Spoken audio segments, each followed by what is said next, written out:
Well, hello everyone. Here we are for a surprise Thursday stream, just because we wanted to have our really good friend and fellow accountant and amazing construction accountant on, Tonya Schulte, well, I know she has a podcast named Construction Junction, and I forgot the name of your company, but she's an awesome construction accountant. She's one of the So, top. There's a few top, like like the Penny one. Lane and you, and Yeah. are the top construction. I mean, when anytime you ask anybody does construction accounting, your name is the top of the list. Thank You know. you. And so, how did you get into? I mean, you're a really nice looking lady. I mean, how did you get into construction accounting? That was nice, Deb. Yeah, there you go. You're in a nice top. You got jewelry on. I don't see you out there with a hammer and a nail. How did you get involved with construction accounting? I love that. Yeah, I want you to just keep talking, Deb, but I want to. Okay. It starts strong. Let's go. I'll tell you guys, I've told this story a lot of times and I enjoy telling it. I was in high school, I was homeschooled, and I was in high school and I was at a yard sale with my grandparents, which, by the way, I'd been doing accounting for them since I was like 7 because my parents and grandparents owned they were serial entrepreneurs. So I'd been doing accounting in their businesses for years. But I was at a yard sale where my grandparents were buying stuff to go resell in their resale store. And Oh, I'm going to like them because that's what we do. I picked up a 1970s like accounting textbook, and there was like green ledger work in there, and I was like, I like it. Oh my gosh. And so I started like studying it, and then my last year of high school, I wanted to do dual enrollment at the local community college, and I was. And one of my parents' friends who owned a home building, architecture and home building firm was like, hey, you're taking accounting 101, right? You could come like help me with this new QuickBooks thing that I bought. And I was like, sure, I know everything. I'm doing accounting 101, so I could do it all, right? But I came in and I ended up being his full charge bookkeeper my senior year of high school. And That's great. Did the accounting 101 and kind of sort of self-taught myself on the job casting, and then that's it. From the age of like 17, I've been doing construction accounting. And you're like 23 now, right? Yeah. That's right. You just keep talking, Deb. I'm just going to. Yeah. So, and you started in desktop, of course. Donna didn't start in desktop. We don't, Donna We didn't don't start talk in about desktop. that very much anymore You know, because you were in desktop, dinosaur. and then you made the transition to QBO. When did you make the transition to QBO? So when I decided to start this business, because I knew, and this was like before COVID had hit and everybody was working from home, but I knew because I was homeschooled, I wanted to homeschool our kids. And so I said to my husband, I want to do something I can do from home. So I don't want to travel around to different people's offices and work on their desktop that they have. And I honestly don't really want them to send me a file or remote desks into their thing, all the things we were trying to do back then. Yeah, hated it all. So I was like, well, let me look at this QuickBooks Online thing. I think I could do it there, which there was no projects module then. Like there wasn't construction functionality in it at all. But I went, there's surely got to be a way. So I started like following everything Hector Garcia was posting. I started like looking around, and I just started reaching out to every app I possibly could that said that they would do anything construction and would integrate with QuickBooks, and just started figuring out how to do it online. And then you prefer? Do you have any preferred construction apps that work with Quick QBO? Which are your preferred ones? I do. So for our commercial trade contractors, we prefer Knowify because it's and that's like plumbers and home builders and. Well, plumbers, electricians, drywallers. For home builders, I actually prefer Adaptive. Yeah, just because like Knowify, the way that they do billing is like you're going to submit a bill up to a big commercial general contractor, whereas Adaptive, the way that they were built, kind of their initial inputs were from home builders. So the way that you do billing is you're going to submit a draw out to a home owner. So a lot of the ways that they do things, they could be pretty interchangeable, but it's about the inputs that they got from their initial clients and how they built their software. So one was built for these guys and one was built for these other guys. But so Knowify is for more GCs and Adaptive is more for people that you. So Knowify isn't for GCs at all. Just Okay. more for trades that are working for those commercial GCs. Okay. Okay. But it is more for like homeowners or residential. And I also really, I have to throw this out there because I really love them. I also really do like JobTread. And also, Okay. they're coming on strong and they're taking on both of those competitors. They're taking on Right. Adapt and Knowify. Because I So, think JobTread was at. I think Penny Lane works a lot with them, yeah, and she was at Scaling New Heights with them. yep. Yeah. So I Yeah. mean, I these was third at the Knowify booth and she was behind us in the JobTread booth. duking it out. Yeah, we were. No, I literally walked people around to JobTread when I thought it's a better fit. That's one of the things I think is I'm always about what's the best fit for the client, right? Like, I don't want to recommend a piece of software for you if I know it's not going to work. So I literally, there were people that would walk up to the Knowify booth and tell me the problem. I went, come on, I'm going to take you around the corner. You need to talk to the JobTread guys. Or here, let me walk you across the floor. I think you should talk to Adaptive. So how did you learn? What if someone wanted to get into construction accounting? What's the best way to learn it? They don't have a client, but they go, I want to do construction accounting. How do they learn it? Do they learn the app? Give me the step by step. Yeah, it's an interesting question. It's funny because one time I was talking to a CPA friend of mine who's in the CFMA, which is the Construction Financial Managers Association. And I said, I didn't learn any of this job costing in college. And he was like, yeah, they don't give a degree in WIP reporting. Like that, it's not, you don't often learn it in school.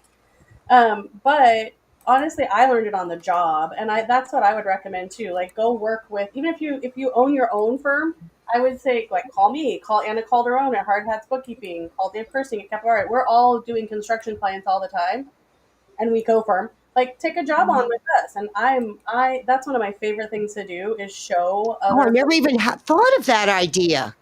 Mhm. So if I wanted to get in construction accounting, I could call you and say, look, I want to learn it. Yep. Will you help? And you'd help. Yep. I do that all the time. I've done it multiple times and helped people. Oh my God, you're better than me. I love it. Because I can't take on all the construction clients. And here's the other thing. Our firm specifically doesn't really take on home builders anymore. So I want other people to have some of the knowledge that I have for the home building space. I want them to be trained up to do that. So I have great lead referral places. I can send And, it's so funny. So I love the people in our community that have this go give spirit. It's not like, well, if you come into my firm, that means I'm not going to, Hector Garcia is like that. Carlos, his brother, you. Yes, I you found. have that. That's you. One of my favorite memories from my very first QuickBooks Connect conference was you saying, "Hey, I made it to $1 million, and this is how I did it." And I was like, "Yes, let me do that." I know, really. I can attest too. Tonya sends me referrals. Yeah. So she does she thinks, oh, you can handle this person, and she sends them to me. I tend to handle Yes. crazy. So I love the go spirit, because, it's the more you give, the more you get. Now, the secret to that, though, is you don't give with the expectation of getting. Yes. You just do it because and I think giving feels good. Yeah, so like Donna was saying, sending things to her. She didn't tell the other side of it. None of them I've sent to her have ever actually totally done. But one of them did. One of them was a strategy call. Oh, So I did get that for her. So the thing is, I enjoy. I said to my husband a long time ago, if I could make money just by connecting people, I would love to do that because that's one of my favorite things to do is find someone who needs something and connect them with the person that has the thing that they need. It gives me joy. Exactly. Do things that bring you joy. Yes. If you do that, the money will follow. Yep. Mm-hmm. Which is what Hal and I always ran our business on, and people paid me a lot of money to do it. Yeah. And then I only work with people that my client, they're the only ones I work with that bring me joy that I like. Yes. I would say that work with people you like. You don't have to take people that you don't like. Yeah, and here's the thing about that. When you're saying you only want to work with people you like, Deb, sometimes I like different people than Donna likes, and sometimes Donna likes different people than you like. And there's plenty of people around doing the same work, so you might as well find other people that will connect. Exactly right. Yes. Yeah. I mean, everybody is valuable as a human being. That doesn't mean I have to marry every one of them. I mean, before I met Hal, I had a date every night for a year. It wasn't that they were all nice, decent guys, but I was waiting for the one, and I found them. It's been 24 years now, but they were all really great people. They just weren't my people. Yeah, so Yeah. that's great. Exactly. 100%. Yeah. I love that. That is one of my favorite things is connecting the dots in any area of life. I love it. It's nice meeting people and just being. I mean, that's why I like the conferences and stuff, because you get to see people you haven't seen in a while. It's like, I mean, I tell you what, people think it's where I go to vacation. It's where my friends are. My kids go to summer camp every year, and every year I'm like, well, you guys are off to summer camp, and I'm going off to mommy summer camp, and that's usually scaling new heights. Oh, I know. And I know we were at QuickBooks Connect together. We hung out together last year at Connect, right there, right in this the coffee shop in the Starbucks before you walk through the hallway. Sitting chatting with ladies. Yeah, I love that. I think that's part of it too. When you mentioned earlier, Deb, this community. I mentioned when I first got involved in doing stuff, like I was following Hector Garcia, there was actually a large group, and I think that's because QuickBooks had actually fostered this up there, but there was a large group of Canadian ladies that mentored me at the very beginning. Jenny Moore was in that group. Sherry Lee Mathers, Tonya, Tonya, I still love them. Yes, I talked to Sherry Lee the other day. They just came around me during that time and were like, "Oh, you could try this. Oh, don't do that." And then I started growing that same relationship. Like when I went to Connect Here and met you, like all these different people that just came around me and didn't say, "Oh, you're my competition. I don't want to talk to you." They said, "Let me help you. What do you need? How can I help you grow?" And like Hector, the first time I met him, I was like, "Hey, you're the reason I'm here at Scaling New Heights because you told me about Knowify, and then Knowify asked me to come to Scaling New Heights." He was like, "Okay." I know. You have no idea the impact you have on people when you're just kind. Yes. And I just love the giving spirit instead of thinking, oh, what are they going to take from me? I got to watch myself. You're my competition. I can't share ideas. I like Ron Baker one time said, if you have an idea and I have an idea, we each have one. If we share it, we now have two. Yes. Because, I just love sharing ideas, and we're really not in competition with each other. And I think I've been hearing a lot about this lately. I don't know about you ladies, but I think it's born out of, you can either have the abundance mindset. Yes. Or you can have what is the other one, where there's not enough to go around. The scarcity. Yeah, scarcity mindset. Yeah. If you have a scarcity mindset, you're more likely to be like, oh, I can't tell you. You're going to take all my secrets. I totally have an abundance. I have for all my life. Like, there's enough to go on. We'll figure out a way. I'll tell you anything you want to know, pretty much. Yeah. I mean, even what I weigh. Or how old I am. I don't want to know what I weigh, so I don't go and step on the scale. Oh, I get on that scale, and I put it in my chart. I like tracking things. We're accountants. We track everything. She has a spreadsheet. The whole thing. I trend it out, flat line. Where do we go down? Oh, you got to do something to make it go down, or not. I'll tell you my favorite spreadsheet. I have a spreadsheet on which guns work on the Buzz Lightyear ride at Disneyland. That is a very valid one, Donna, because I have gotten off the ride and been like, I guarantee you I hit more of the targets than you did. Yes. I have a red, green, and yellow. Yeah. And the number of the bucket, and I have the whole thing. The next time I go, Donna, I'm going to need you to send me that before I go, because I need to beat the do. This is like an ace shot. I'll be alive. Go ahead of me. Now, you're in Arizona, right? Yes. Okay. Now, are you close to Disneyland? It's probably about a 6-hour drive. Okay. Out to Disneyland, so it's not bad, right? It's like a day trip. Right. Get out there. And yes, I started to say we've taken our kids there more, but actually since Scaling started being in Florida. I know, it's a great. I love that it's in Florida because everybody stays either days behind or ahead of it or behind it to go to the Magic Kingdom. Yeah. So it's always. We used to take the kids out to Universal and Disney out in California more, but now they've been to Universal and Disney in Florida a couple times too. Because Yeah, they just built a new Universal Park. yeah, So I mean, Universal I always think is more for the older kids. yeah. Well, the little kids like the Disney World, but I love them. I love them both. And then of course we got SeaWorld. Oh yeah. I don't think our kids have. I've been to SeaWorld, but not very often. I don't think our kids have ever been to SeaWorld. Do they like roller coasters? Yes. Well, Good roller coasters. 2 out of the 3 do, but yes. Yeah, they have great roller coasters. Good to know. Yeah, I have. If this is interesting, just a little background of my family. I have 2 girls and a boy. Well, my husband and my son will not get on a roller coaster to save their lives, and all of us ladies do the roller coasters. I remember when I was growing up, we went to the Willow Grove amusement park in Pennsylvania, Yeah. and I said I want to go on the roller coaster. My dad said, "Oh, you can't. How come? You're a girl." What? I mean, I have always thought that. What's that have to do with it? Well, girls don't go on roller coasters. My mom told me that girls don't do math. And here I am, an accountant that likes roller coasters. The good thing my dad said, you can have any alcohol you want, so I don't drink now. I love it. Yeah, no, both of my parents were truck drivers.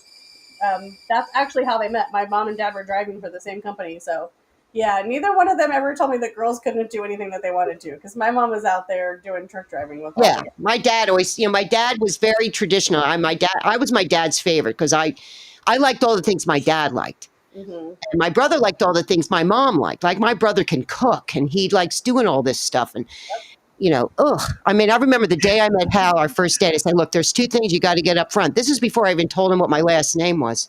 I said, I don't cook and I don't clean. I pay to have that done. So if you're okay with that, we can continue. Yeah. He said, I like to get the bad stuff out first. Let's And talk so about he Always said, setting the terms in everything we do. the terms. You got to follow those terms. This is the fine print. Did you sign the engagement letter? Sign the engagement letter. Scope of work. All It's a those scope of kinds of work. things. What's it going to include? Watch out for scope creep. Yeah, There we go. That happens a lot in marriage, I've learned. Yes. Yeah, sometimes I have to. This is beyond the scope of what I've decided to do. Yeah. I submit a lot of change orders in my marriage. Yeah, I was going to say there's change orders in there. Yeah, what's it going to cost me? Exactly.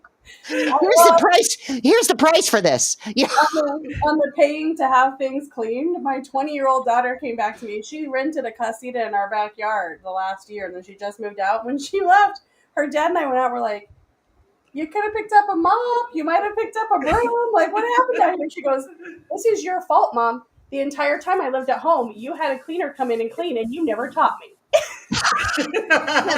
On YouTube. There's YouTube. There you go. There's YouTube for that, I guarantee. I know. You know what? And if you treat Cece's been with me 18 years. Oh, wow. Because when I hired her, I said, look, here's the deal. I don't like to clean. I like a clean house. Yes. So it's your domain. Mm-hmm. I'm not going to go behind you and look to say, oh, like dust. You clean it. You need whatever you need, do it. I don't care how long it takes you or how little time it takes you, as long as it's clean. See, the fans need doing done, do them. Yep. I'm not going to be in charge of. I'm after the result. Yes. And she goes, she loves working for me because I don't pester her. Yeah. So I have a question for you about this. We were laughing and teasing about scope of work. How much does that factor into how you work with clients too? Like guaranteeing a result versus just saying these are the things we're going to do. Well, that's all I talk about is the transformation that I make. Yeah. It doesn't. I don't. That's my thing. I've done that since day one. Mm-hmm. And Ron Baker now he put a label on it. So okay, I've been doing that. I know. It's like, oh. I don't think they pay. I mean, the result really is the financial statements, but I don't even think it's that. Mm-mm. It's what do the financial statements mean to them? First off, Yes. there's the bottom level of it. The company is profitable. Well, if the profit of the company means now their life can be what they want it to be. Their life can be what they want it to be, which means they can make a difference in the community and the world. So Yes. it's not the financials. It's not the number of transactions. It's not the bank account. I always want to say, price like Disney. Disney does not call you up and say, well, how many rides you going to go on? How many Right. ice cream cones you going to eat? How many times you going to ask the staff where the bathroom is? Oh, let me tell you how much it's going to cost you to come to Disney World. That's what we do. Yep. Or how many hours you plan to spend in the park? No, they go, well, what are you celebrating? What do you want to become? Who do all that. Okay, the price is X. And people pay out the nose for it. Yep. Why aren't we doing that? Oh, I love it, Deb. No, that's what we're doing now too. And we price based off of percent of revenue. And so I tell my clients all the time, there's two things about that. Your growth is intrinsically tied to our growth. We're going to make sure you grow. I don't know if you can see it on my little sign, but our tagline is we help you run with the big dogs. And so that's our whole goal, is to make sure that you are in a growth pattern. And that means that you'll get more work. And then that means we'll devote more capacity to you. And we're just all going to grow together. And so we price on percent of revenue. But every single one of my discovery calls, because I do a paid discovery, and in every single one of them, it starts with, I want to know because I want that discovery call to be with the owner, not the office manager, Nope. not the general manager. Yeah. I got to talk to the owner. And my question for him every time is, what is your life goal? Like, what's the main thing driving why you own this business? And sometimes they don't know. Sometimes They I don't. have to help them go through all these questions to get to the answer. But recently I had a client that said, no one's asked me that in a long time. And I don't tell a lot of people this, but I want to buy a ranch. I was like, well, how do you get your business to the point where it supports the ranch? Because the other thing he knew was that he went and looked at a bunch of ranches and none of them are self-sustaining. So he was like, I want to do it though. So all right, great. Then your business has to support it. How do we do that? And that's what we're focused on. Not did he get the right financials that month, or not did the basic. Exactly. And then you price Yeah. based on that, and then they want to buy from you because you become the expert. You're not just a vendor that's putting data in a software system. And not Then even, it's super easy though. Afterward, then you get to that, then you just reverse engineer the entire thing to get them there. Right. Then it becomes so much easier. that's what I was going to say, Donna, because what you're saying too is I'm not even their expert anymore. I'm their guide. I'm their Obi-Wan. Exactly. You're Yeah. their Yoda. Yes. Yes. And then it doesn't matter if they call you after 8:00. You don't have to answer the phone. But there, something that's, because now you're helping transform their business. So it's not like, well, that's the paperwork department. I got to put that change order through. No, it's just, and then they and people think, because I remember I was at QuickBooks Connect one year and somebody asked me, well, how often? I don't give them my cell phone number. I go, I do. They all have my cell phone number. Yeah. Well, they must be calling you all the time. I go, they don't. Yeah. They don't. Right. I mean, and if they call me, they need something. Like this morning, I was sitting in the parking lot getting ready to go into Pilates. And one of my hairdresser clients text me. I really need to talk to you. I say, well, I called her right back. You got 5 minutes. What's going on? Well, I had a $6,000 check. I did a mobile deposit and it's not showing up. I said, well, I'm heading into Pilates. So when I'm done, I'll come back and take a look. Sure enough, got it fixed. But she could call me it was 6. I go to Pilates like at 6:00 in the morning. So it was like 5:30 a.m. Yeah. Yeah. I said, no, we'll fix it. But I didn't think, oh, it's not 8:00. It's beyond the scope.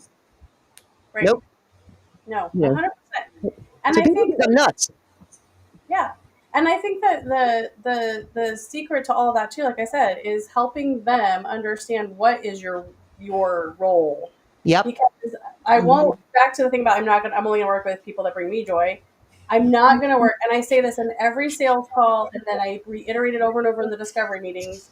I'm not here for you to send me some receipts and me to send you back some reports. If that's the relationship you want, that's not the type of bookkeeping firm that we are. And that's not to say that those bookkeeping firms aren't great and that people don't need that. If they can read their own financials and they don't need that, all they want is a data entry person, then that's great. I know other people that might be able to do that, but that's not what we do at our firm. No. I've either. In fact, do you send them financial statements? We do, but we send them with like a summary page that says, these are the things you should pay attention to, and here's some action steps you should take. That's what that's what I do. I don't even send them financials. Yeah. I say, look, do you want me to send them every month? Because I can. Yeah. Or would you rather, if I see something weird, Yeah. I let you know. Yeah, I'd rather that. Great. In fact, I remember I was at Connect one year. Allison Ball was the moderator of this panel. Vanessa Vasquez, Dave Kirsting was on the panel too. I love Dave. One I of my never favorites. met him till that panel. Oh, yeah. And I said, they're all talking about handing out financial statements. I go, I don't do that. Well, I thought the whole room was like stakes and fire. You know, Yeah. what do you mean? They don't ever read them. Why am I sending them? Yeah, I never send them. Well, I Yeah. do, but because one of the things that we're doing in the construction world is we're helping them manage jobs better, right? Right. We're sending them the WIP report, especially. I teach the owner and their project managers. I just yesterday was in a meeting with 2 project managers for a new client, and both of them were like, "Oh my gosh, this is going to make our lives so much better," because they have no insight into how to really manage the project. They're like running around like chickens with their heads cut off, hoping the project will turn out okay. So tell us what that is. So anybody listening that doesn't know, what is a WIP report and what does it tell you? Yeah, so it's work in process report, and it basically, if done right, will tell you on each individual job whether or not you're really going to make a profit. Okay, so does it? So you go. Do you have to use estimates to do this? Yes, you have to have a cost budget and then like the estimate that you sent out to the client, right? So it's based on both of those, and all along the way, based off of your cost budget, actual. So that's something it'll tell you if you're going to make a profit, because all along the way in a project, there's going to be so many variables that come along, right? Like one of the things I was saying to those 2 project managers yesterday. Let's say that you as a project manager put out an estimate to your client and you've assumed you're going to go lay pipe in a trench, and you think that the guys you have on staff can lay the pipe in that trench. They can lay 400 feet of trench in a day. I'm just making numbers up because that's lay pipe. But let's say you think they can lay 400 feet of pipe in that trench that day. But let's say that your data actually starts to consistently show you they're slower than that. They can only lay 300 foot of pipe. Well, if you are budgeting the hours and the dollars that go into that labor, you start to see, oh, when I submitted this estimate, I thought we were going to be laying 400 foot of pipe, but that's not what we're doing. So you can either get a change order for that job and make up what you might lose, or you can at least not bid it that way next time. You can know my team's only going to do this. So it's all of these budgets of both labor dollars and labor hours, and then all materials budgets, same thing, right? Like, when COVID was crazy, like actually going, all of our clients that weren't doing this really learned the value of going to a vendor like Ferguson on the plumbing side and saying, give me a quote. I'm going to hold you to this quote versus I'm just going to order these plumbing parts when they find me to do it, right? So all these things that you need to like be paying attention to, so there's no surprises at the end of the job. And you're like, oh, well, we bid it, and when we bid it, we were going to make 20%, and now we're losing money. Now, what about the tariffs when they kick in? Have you factored into the costs of all these projects? There's a lot of, especially for our electrical guys, that's actually coming up quite a bit. So yes, there's a lot of conversation we're having around that. And again, but it's the same thing. One of the things we teach them and mentor them on is having really good relationships with your suppliers and making sure that you're going back and forth with them all the time on costs and how it's affecting them, and like not just assuming that the next time you order it's going to be the same price it was last week. Right. And then watch what you're ordering too, to make sure that you're getting the 10 units and not somebody's ordering 20 and walking 10 out the back door. Right. Yeah. Well, that's great, because a lot of times, we talk in acronyms. Yeah. So nobody knows what we're talking about. Yeah. Oh, we sent the WIP report out. They're like, great. What's that? Oh my God! What's this? A porn channel? A WIP report? No. Yeah. WIP. I thought you guys were talking about hookers and swingers and everything. Yeah. I knew we could work that one in. So when you're not working in accounting and running this great business and connecting people all over the country and the world, what do you do for fun? Well, I just got back from 10 days in Hawaii, which is the first time I'd ever been there. Oh, nice. Travel. I travel is probably the thing that is my favorite thing outside of my marriage and my kids, right? But travel, I love to travel. And so we did that, and then my husband and I are going to Portugal in October for our anniversary. Oh, that's exciting! Nice. Oh my gosh! Wow. Well, you're doing pretty good for yourself there, kid.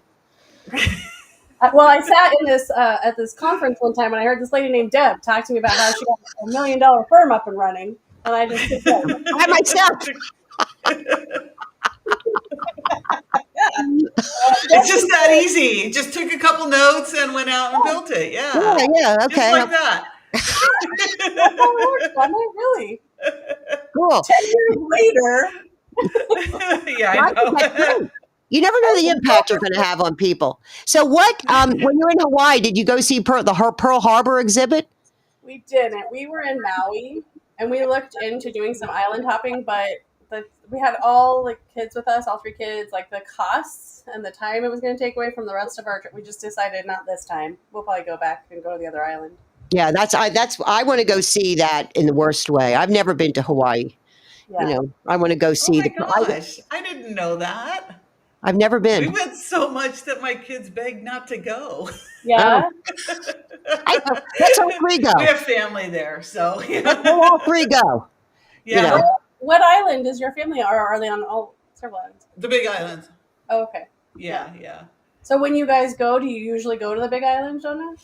That's all we go to.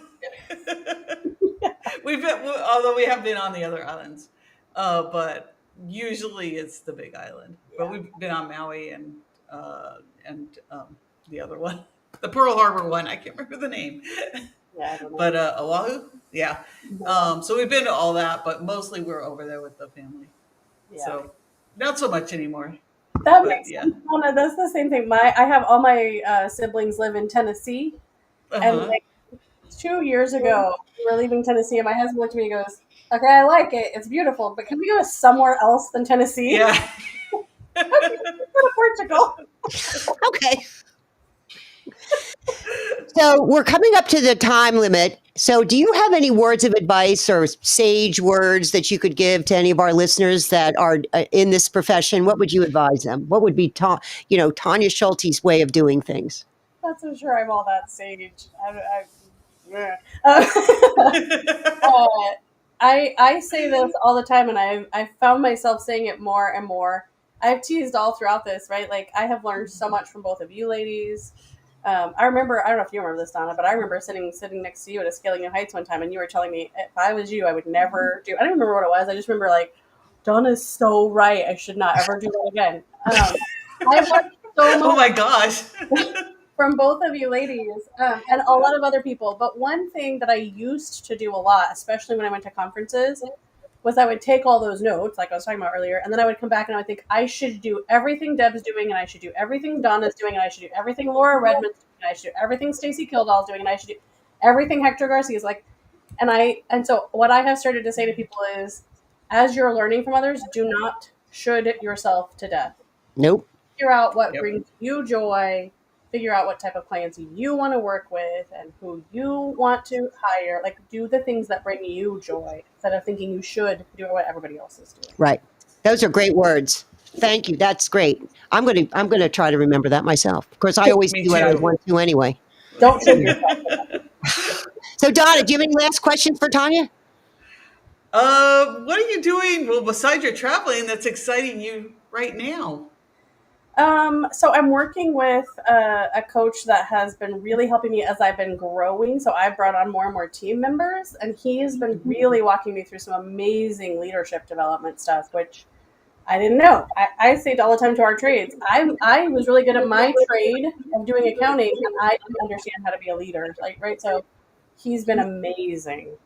So you're still learning, which I think, because I have a coach and Donna has a coach. I mean, everybody thinks we've reached the pinnacle. No, I'm still leveling up to the next level. Yeah, all the time. That's why all these books sit behind me. I've read every one of my them. books. Yeah. And that's just the books that are hard books. Most of them are in Kindle now. Yeah. Yeah, and I like audiobooks. I like to listen Me to them. too. I just bought that Speechify app that will read them to me. Ooh, I don't know about that. If you wait long enough to buy it, they'll give it to you at half price. No, I'm going to take some more notes from Deb real quick. Yeah. I figured out that these apps, if you sign up for the app and you go, nope, cancel, they will keep contacting you and the price keeps going down. It keeps dropping. So I Usually got you it for get half 50% price. off. I'm like, okay, I'll take it for that. I'll take it for half price. So I like that idea. I'm a yard seller of apps. You know, Told you, I grew up in thrift stores and antique me stores. too. We love thrift stores and apps. Yard sale junkie. I used to tease my husband that my car just automatically turns when there's a yard sale sign. I can't stop Oh yeah, it. Hal will go. What's the sign say? That's his favorite thing is yard sales. You know, Yes. Yes, I love cool. All right, so what's the next conference you're going to be attending? I'm going to I'm going to a couple of construction specific conferences this month, actually, like in a couple weeks, and then I'm going to Reframe in November. Yay! I'll be in the frame. Yeah, I'm excited Have you for been that. there before? No, Oh, it's totally so Oh. cool. I've heard amazing things about it, and No conference you've ever been to before. I wasn't going to go this year because I'm really going to have to squeeze it in. I'm only going to be there like 2 of the days, right? I've got to like really squeeze because I've got something on both ends of it that I have to travel in and out for. So I really had decided I wasn't going to go. And then Penny Lane couldn't go. And she's like, but I could sell you my ticket. I was like, all right, fine. I'm taking it. Oh, you love it. I mean, you know, Hector puts on, I mean, the information he packs and again, go give Spirit how he is. And you experience his Yeah. generosity when you're around him and Carlos. Yes. Who I don't want to say I worship them, but I kind of do. She Yeah, kind of does. She does. Because they're kind of who I want to be like when I grow up. Yes. Yes. You know. The lady that was on my team, who's our quality assurance manager, she just went to the Right Tool retreat. Oh, who was that? Leslie King. She's my. I was there. Yeah. I was at the Right Tool retreat. Yeah, she loved it. She loved every bit of it. Well, it's very similar to that with the round tables and all of that kind of stuff. Of course, the Right Tool retreat was at this resort. I mean, it was not a resort. It was this mansion. Yeah. Oh, God. It was just so good. Yeah. It was a lot of fun. But anyway, I'm excited to see you in November. Yes, me too. I can't wait. Are you going too, Donna? Are you be at Reframe? I keep trying No, to get I her to won't go. be. She tries to get me to go, but I just can't do it this year. 1 year it'll work just right. But Right. so far it hasn't worked. Yeah, that's I this year really was like, not again. I just can't. And then I got talked into it. So like I said, I will be there a shortened amount of time, but I'll Okay. At least y'all see you. Okay. out of it. Yeah. All right. Well, until I see you in November, any last words, Donna? We are good. I'm so glad you could come on. Thanks for coming on a I'm Thursday. so excited. Yeah, Great. coming on a Thursday, and we're just so happy to learn even more about you. There's a bunch of things I didn't even know. Cool. So- Well, thanks again for coming. And until next time, you. we'll see you later. Okay, bye. Please.